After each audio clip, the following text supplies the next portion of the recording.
Toko roti milik Santi yang dulunya tidak terlalu besar, kini sudah bertambah luas, beberapa meter dari sebelumnya. Kebetulan bangunan yang berada tepat di samping tokonya dijual oleh pemiliknya dan hanya berbatas tembok saja. Jadi cepat dalam proses renovasinya.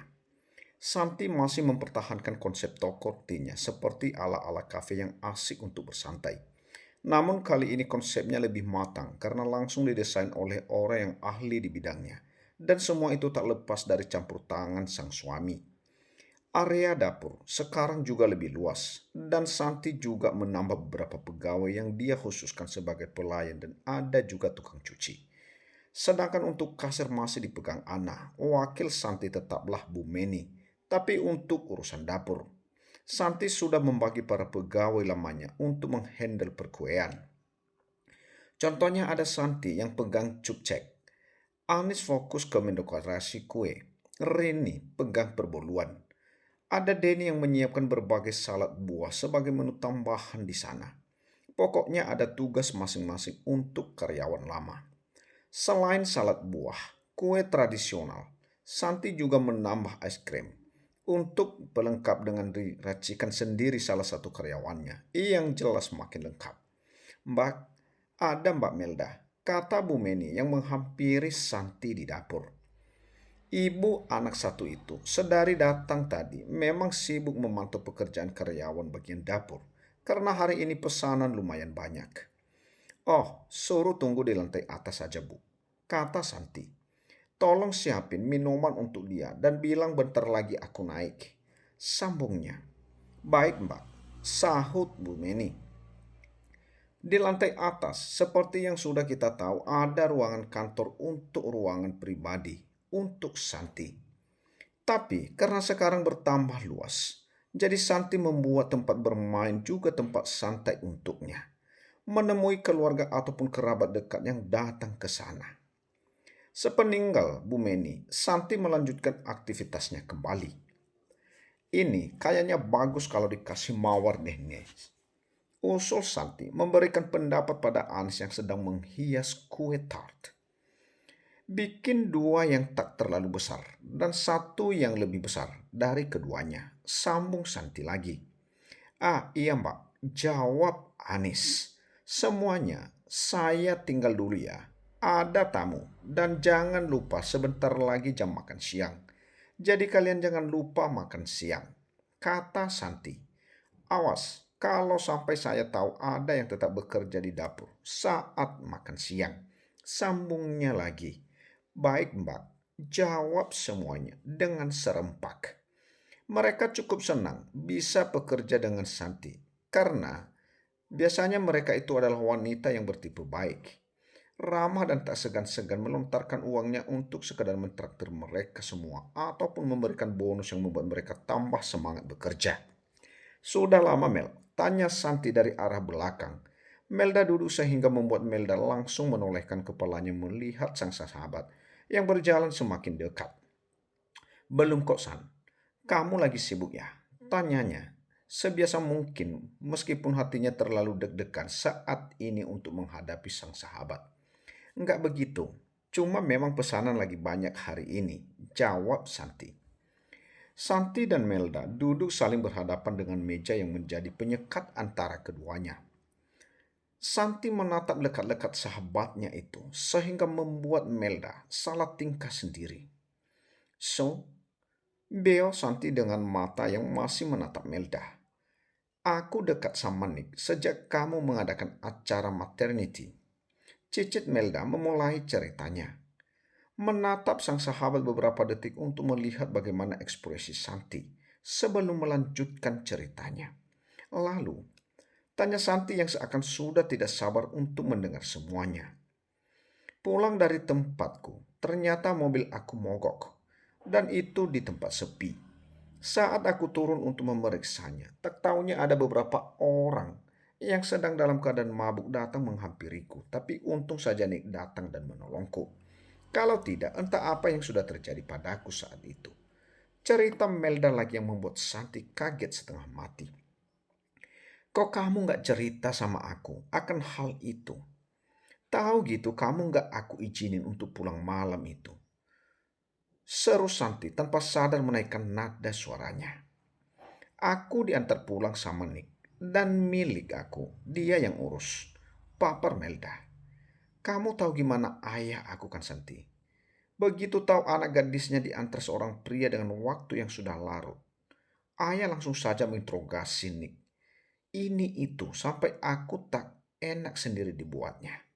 Sambung Melda. Next. Karena kejadian itu aku dan Nick sering berhubungan.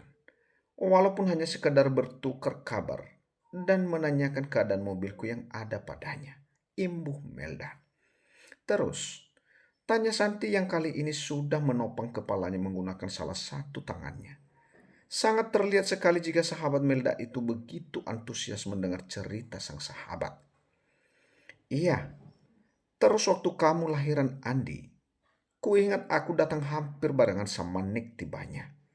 Tanya Melda yang diangguki oleh Santi. Itu sebenarnya kita datang bareng.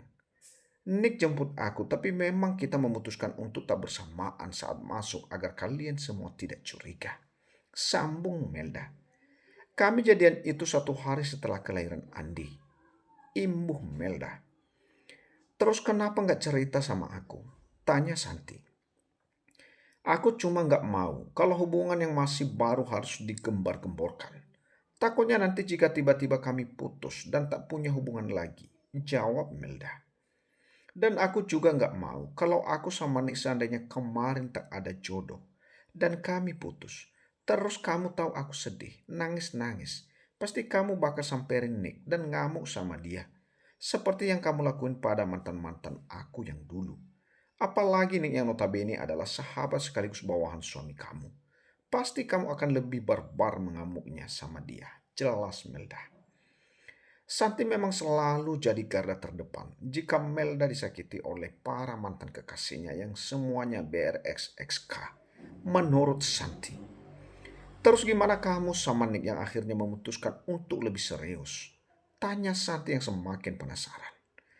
Dia tiba-tiba datang ke rumah tanpa ngasih kabar atau minimal masih tahu aku dan langsung ngomong sama ayah juga ibu kalau mau membawa hubungan kami ke jenjang yang lebih serius. Jawab Melda. Aku aja kaget. Lihat dia di rumah dan mendengar perkataan ayah tentang apa yang diomongin ke mereka. Karena memang di antara kami berdua sama sekali tak ada pembicaraan akan hal menjurus ke sana sebelumnya. Imbuhnya. Tambah lagi, ayah yang langsung memutuskan untuk kamu bertunangan bulan depan.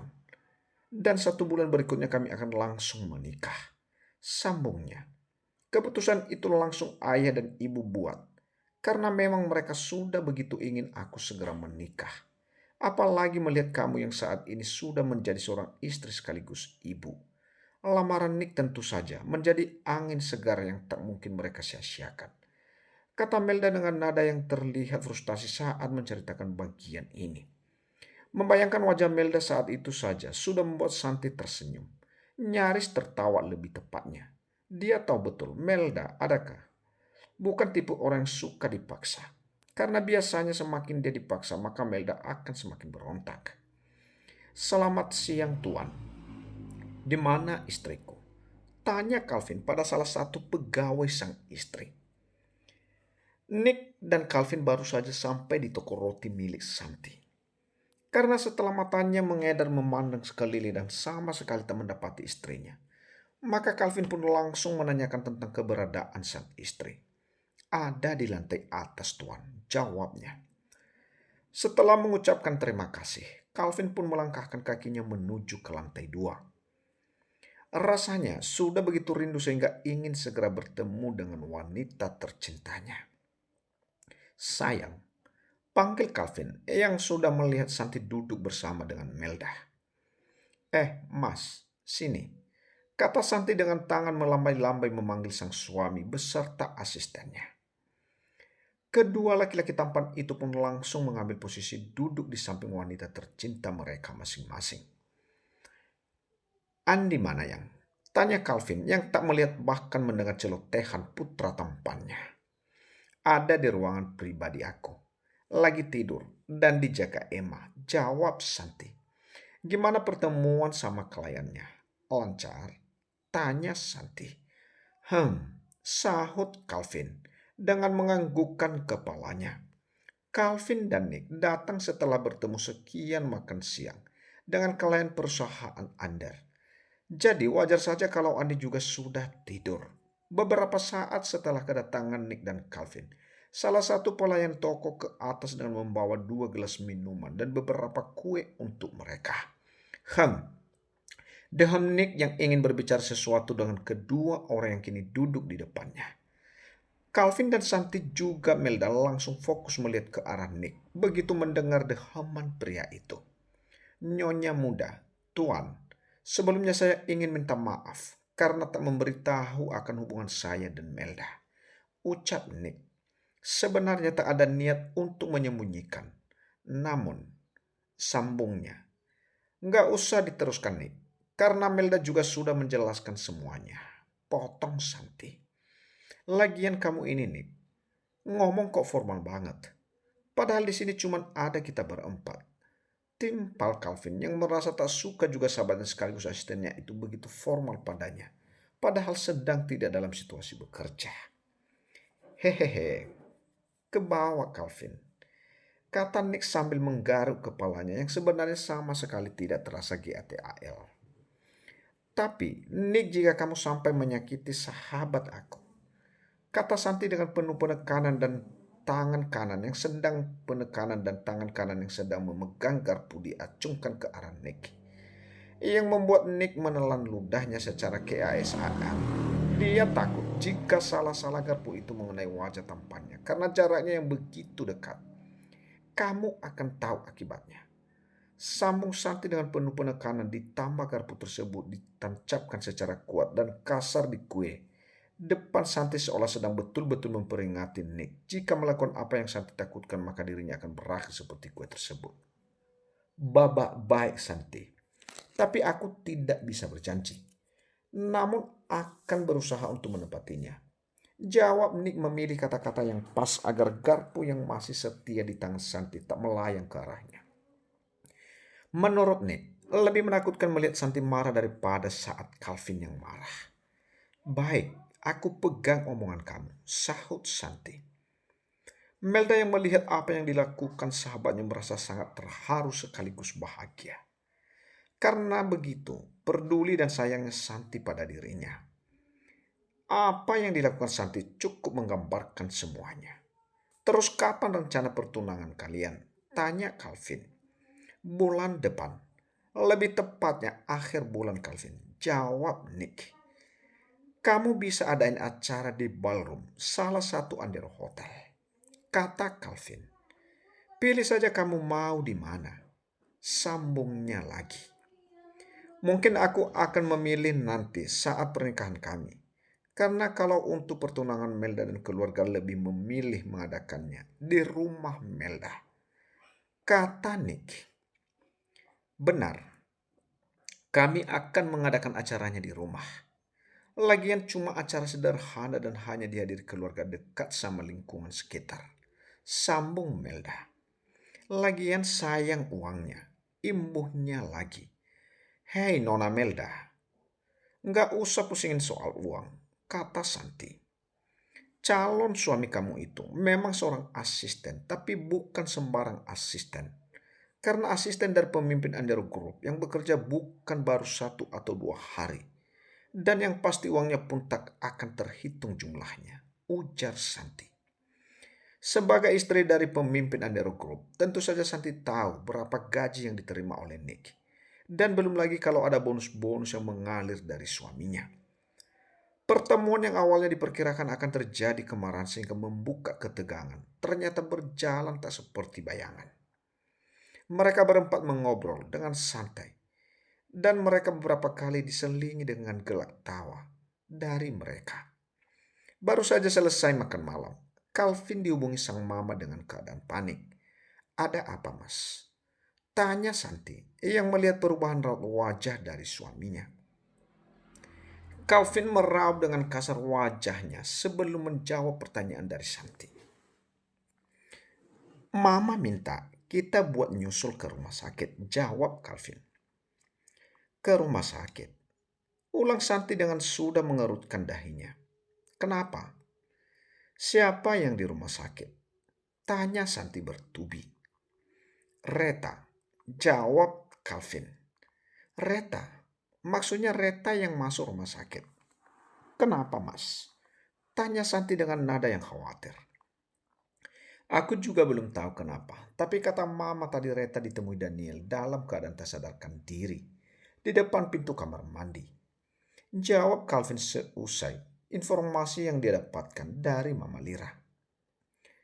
Ya udah, ayo sekarang kita siap-siap dan langsung ke rumah sakit. Ajak Santi dengan tangan yang sudah bersiap menyeret sang suami naik ke kamarnya.